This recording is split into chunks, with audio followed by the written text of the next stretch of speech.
Okay, got another 204R tip I'm going to share with you today. This one covers the 1-2 accumulator, and will show you how to fine-tune your 1-2 shift for a 204R. So one of the problems with these transmissions is that they are designed to shift soft, because the original applications and vehicles that they were installed into were, for the most part, grocery getters, commuters, something you would putt around in, go back and forth to church or school or whatever the case may be. Other than the Grand Nationals, Monty Super Sports, Turbo Trans Ams, old 442 cars, which are few and far between relatively speaking, the overwhelming majority of applications for this transmission were very low output, low power vehicles, so they were designed to shift relatively soft.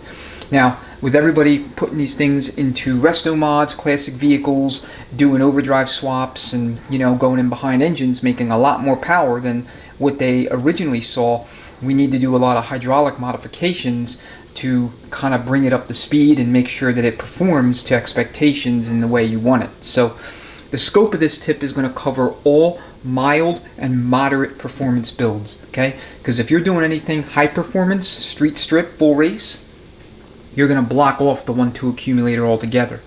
And what you would do is simply install a 1/4 inch cup plug in this location right here and leave this cavity empty, and that deletes the 1-2 accumulator circuit altogether, and 100% of applied fluid will go to that servo to crispen up that shift. Now, you could do this pretty much with any application, but if you do it on real mild builds, especially with either stock or otherwise very tight converter stalls, the 1-2 shift may or may not be a little abrupt for you. But in this application, we have a 69 Camaro Chevy 350 making about 325 horse. We're kind of right on that borderline where I would choose to block this off, but we're not quite there. So what we're going to do is we're going to help the 1-2 shift execute a little bit faster than otherwise. Now, this is going to be used in conjunction with the CK Performance recalibration kit, and what we have here is a return spring that came in the kit. We have our stock piston, we have our new seal or sealing ring, and then of course we have our housing. And we also have 3 garden variety cut washers. Okay, dimensions on these washers are as follows. The washers are 815 thousandths in diameter, so that's the outer diameter. They are 410 thousandths wide in the inner diameter, and they are 60 thousandths of an inch thick.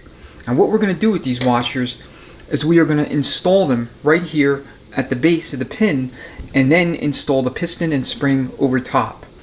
Now, why would we do that? What's the purpose of doing that? So if you look at your 1-2 accumulator circuit here at the housing, you have your feed here, and then that's going to push fluid out through this feed hole here at the base of the housing. Now, in a stock configuration, the accumulator piston sits all the way down in the bore, and then you have your accumulator spring. So how this circuit works is when the 1-2 shift gets hydraulically commanded by the governor, fluid pours into that feed right here and then begins to push this piston down toward the case against spring tension. And for the 1-2 shift to fully execute, in other words, for the servo to fully apply the pin against the band to grab the direct drum, this piston has to come to a full stop in its travel. And if you think about the fact that the piston is basically blocking off the feed, and there's a return spring in there, it has to overcome those two things. Fluid has to overcome those two things to get that piston moving. Okay, that's a lot of work.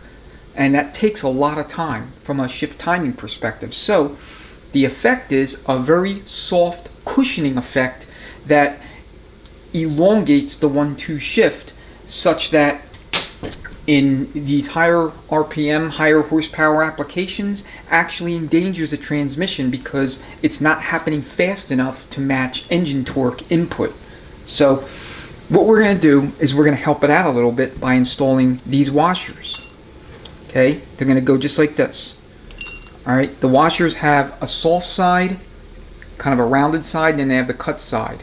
Okay, I like to put the soft side down on the first washer. The second washer, it doesn't matter. And then the third washer, I'll put the soft side up. Now that's just my way of doing it. I mean, I don't think it matters, to be perfectly honest with you. Okay, whichever way you want to do it. Then you're going to put the piston, then you're going to install the spring. Okay, what these washers are doing is acting as a pedestal that will allow the bottom of the piston to be just above the top of the bore on that feed hole, so that it doesn't have to overcome the piston being in the way to begin moving it toward the case, or moving it toward the plate rather. So this way, fluid gets a running start, and it compresses this spring so that the piston achieves full travel stop much faster than otherwise. Now you can tune this. Hey, you can fine tune this by putting either more washers in or taking washers out. So it enables you to really dial in that 1-2 shift without having to pull the valve body off and then drill the plate again.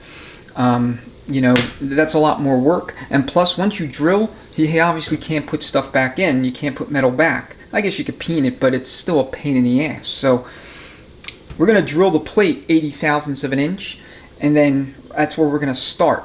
And then we're going to put the 3 washers, and then we'll see how that goes. If we need to tune it, if we want to further firm up the 1-2 shift, we could put 1 or 2 more washers. No big deal. All you're doing is taking out 3 bolts out of the accumulator housing and, you know, using shop air at this feed to blow the piston out, and then trying again. It's a lot faster than having to take the valve body off, take out the spacer plate, or change out the 1-2 accumulator spring, or whatever else that you might normally otherwise have to do. Alright, so to get everything set up, just lube your bore. And like I said, if this engine was making 350, 375, and it's going to be used in a much higher RPM, you know, more intense application, we would just block this off. 1/4-inch cut plug, done. Bore left empty. You know, you don't need to kind of go any further with it. All right, so I'm going to kind of expand this little Teflon sealing ring a little bit using the piston itself, and then that will allow me to install it into the groove. Okay, and then we'll lube this up too.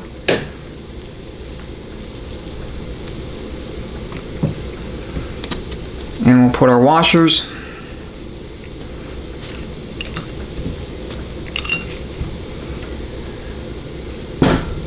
And then our piston.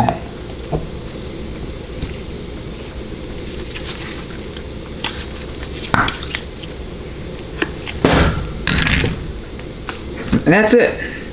So like I said, if you want to take this out and adjust your washers, just blow air right here. It'll pop the piston right out. Obviously take the spring out of the way first, and you can make your adjustments. So that's how you could fine tune the 1-2 shift on a 204R.